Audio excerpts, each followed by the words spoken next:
বন্ধুরা, আমাদের পৃথিবীতে বিভিন্ন প্রজাতির মানুষ রয়েছে যারা বিভিন্ন বর্ণের, বিভিন্ন রঙের এবং বিভিন্ন মন মানসিকতার হয়ে থাকে। ঠিক সেই কারণে প্রত্যেক মানুষের চিন্তা ভাবনা আলাদা আলাদা ভিন্ন রকমের এবং প্রত্যেক মানুষের ভিন্ন নজর প্রবৃত্তিও হয়ে থাকে। নিজেদের চোখে দেখা সৌন্দর্যতা কি দেখে পরিমাপ করা যায়, কি দেখলে সুন্দর বলা যায়? বন্ধুরা, সেটা কি জানেন আপনি? যে দেশের সুন্দরী মহিলাকে অন্য দেশে সুন্দর বলা যায় না।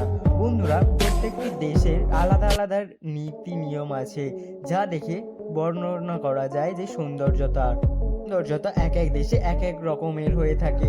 তাহলে চলুন বন্ধুরা, আজকে আমরা এই সৌন্দর্যতা সম্পর্কে কিছু তথ্য জানি। 10 ফিট। বন্ধুরা, এখন আপনাদেরকে যেটা দেখাতে চলেছে সেটা সম্পূর্ণ আলাদা। আপনারা তো জানেন চীনের ব্যাপারটাই আলাদা রকমের হয়ে থাকে সব কিছুতে। এখানকার মানুষরা মনে করে যার পা যত ছোট এবং সরু হবে তার পা তত সুন্দর, মানে তাকে দেখতে তত সুন্দর হবে। এটা এখানের একটা রীতিতে পরিণত হয়েছে। যখন 1800 সালে রাজা বলেছিল তার পা একটি পুতুলের মতো করতে চায়, তারপর আবার কি রাজার দেখা দেখি অনেক মানুষও এটি করতে থাকে। তারপর থেকে সেই রীতি অনুযায়ী এখনো অনেক মানুষ চীনে এরকম করে চলেছে তাদের পায়ের সাথে। এই 3 ফিটের জন্য অনেক মানুষকে অনেক রকমের অসুবিধার মধ্যে পড়তে হয়। অনেক মানুষ এই 3 ফিটকে এখনো ব্যবহৃত করে চলেছে এগিয়ে নিয়ে যাওয়ার জন্য, কিন্তু এটি অনেকটাই অস্বাস্থ্যকর হয়ে পড়ে তার অনেক সময়।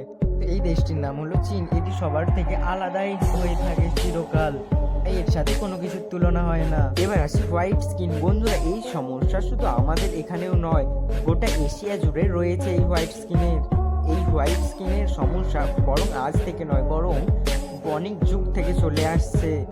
এখন আমাদের দেশে সব থেকে বেশি কসমেটিক্স পণ্য জাতীয় বিক্রি হয়। কেন কি মানুষ তাদের শরীরকে সাদা করার জন্য এইসব কসমেটিক্স এমনকি কেমিক্যাল ব্যবহৃত করছে। এই সমস্যা শুধু আমাদের নয়, বরঞ্চ গোটা এশিয়া জুড়ে রয়েছে। আপনি যেখানেই যান সেখানেই আপনি ফর্সা হওয়ার ক্রিম দেখতে পাবেন। এরকম আমাদের মনের ভিতর ঢুকে গেছে যে যত বেশি ফর্সা সে তত বেশি সুন্দর, কিন্তু এটা আসলে একদমই ঠিক উদাহরণ নয়। এটি আমাদের মনের মধ্যে গেঁথে গেছে ঠিক সেই সময় থেকে যখন মানুষ কৃষি কাজ করছিল, যখন মানুষ মাঠে কাজ করতো এবং তারা দিন শেষে রৌদ্রে কাজ করে কালো হয়ে যেত, এবং এই সময় থেকে মানুষ ফর্সা হওয়ার জন্য পিছনে পড়ে আছে।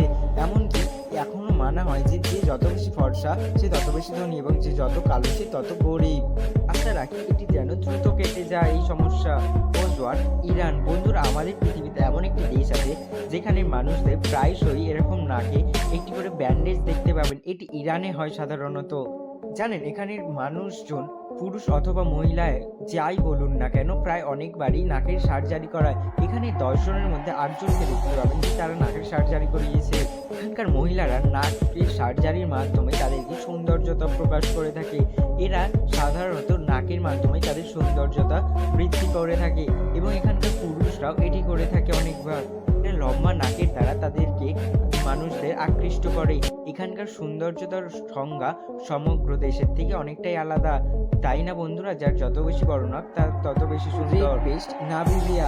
বন্ধুরা, এখন আপনাদেরকে যেটি দেখাতে চলেছি এটি থেকে আপনি ভাববেন যে এটি কিভাবে সম্ভব। এটা হচ্ছে নামিবিয়ার একটি উপজাতি। এখানকার মহিলারা মনে করেন যার ত্বক যত বেশি লাল সে তত বেশি সুন্দর।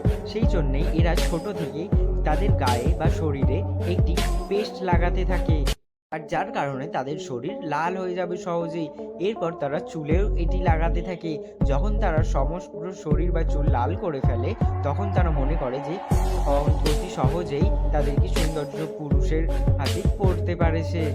প্রতিদিন পেস্ট লাগিয়ে রাখে এই রেড পেস্ট এবং রোদে বসে থাকে যাতে তাদের শরীর সহজেই লাল হয়ে যায় এবং তাদেরকে সুন্দর লাগে। নাম্বার 1, মোকুকাই। বন্ধুরা, এখন আপনাদেরকে নিউজিল্যান্ডের এমন একটি দৃশ্য দেখাবো যা দেখে আপনি অবাক হয়ে যাবেন। বন্ধুরা, এখানকার মহিলারা দেখুন কেমন তাদের থুতনির উপর ট্যাটু করে। এটা দেখতেও খুবই সুন্দর লাগে, এটাই তাদের পরিচয় হয়ে থাকে মহিলাদের। নিউজিল্যান্ডে এটিকে বলা হয় মোকোকাই। বন্ধুরা, যখন তাদের বিয়ে হয় তাদের কিছু বছর অতিক্রম হওয়ার পরে প্রত্যেকটি মেয়েকে এই রীতিটি পালন করতে হয়। আপনি কি জানেন এই ট্যাটু কিন্তু মেশিন দ্বারা তৈরি করা নয়, এটি সম্পূর্ণ হাত দিয়ে তৈরি করা হয়, যা অতি কষ্টকর হয়ে থাকে সাধারণত, সেই সাথে খুব যন্ত্রণাদায়কও হয়ে থাকে এটি। হাতে তৈরি করা হলে এই ট্যাটু, তাহলে সেটি যন্ত্রণাদায়ক হবে, এটি স্বাভাবিক। এই ট্যাটু বন্ধুরা যত পুরনো হয় তত তাদের যত্ন বেশি বাড়তে থাকে ট্যাটুর প্রতি। তাই এখানে যে মহিলার ট্যাটু যত বেশি সুন্দর থাকে সেই মহিলাকে তত বেশি সুন্দরী বলে মানা হয় এখানে। তো বলছি, প্রত্যেকটা দেশে আলাদা আলাদা সৌন্দর্যের দৃশ্য রয়েছে। বন্ধুরা, এই ভিডিওটি কেমন লেগেছে সেটি আমাকে অবশ্যই জানাবেন, এবং এর যদি পরের পার্ট দেখতে চান তাহলে বন্ধুরা আমাকে কমেন্টের মাধ্যমে জানাতে ভুলবেন না। এবং ভিডিওটি যদি ভালো লেগে থাকে অবশ্যই লাইক করে বন্ধুদের সাথে শেয়ার করে দেবেন। এবং বন্ধুরা, আমার চ্যানেলটিতে যদি আপনি নতুন হয়ে থাকেন তাহলে অবশ্যই আমার চ্যানেলটি সাবস্ক্রাইব করে পাশে থাকা বেল আইকন প্রেস করে আমার সাথে থাকবেন। কথা হবে আপনাদের সাথে আবার পরের একটি ভিডিওতে। ততক্ষণ ভালো থাকবেন, সুস্থ থাকবেন এবং আমার চ্যানেলটি সাবস্ক্রাইব করবেন।